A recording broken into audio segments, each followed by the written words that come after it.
കേരളം സന്ദർശിക്കുന്നവർ ജാഗ്രത പാലിക്കണമെന്ന് അറബ് മാധ്യമങ്ങളുടെ മുന്നറിയിപ്പ്. ദൈവത്തിന്റെ സ്വന്തം നാട്ടിൽ തെരുവു നായ്ക്കളാണ് നിങ്ങളെ കാത്തിരിക്കുന്നത്. തിരുവനന്തപുരത്ത് ചെമ്പകരാമൻതുറയിൽ ശിലുവമ്മ എന്ന സ്ത്രീ പട്ടിയുടെ കടിയേറ്റ് കൊല്ലപ്പെട്ട പശ്ചാത്തലത്തിലാണ് കേരളം സന്ദർശിക്കുന്ന അറബികൾക്ക് മുന്നറിയിപ്പ് നൽകിയിരിക്കുന്നത്.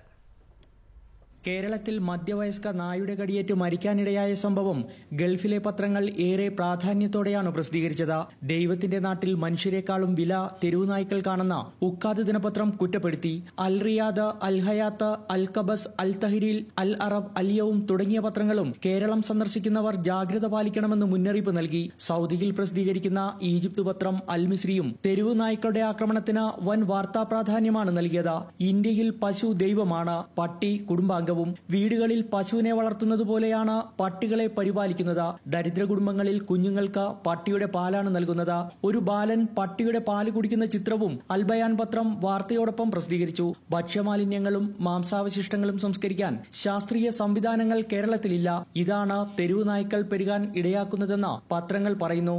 Nasaruddin Vijay, reporter, Riyadh.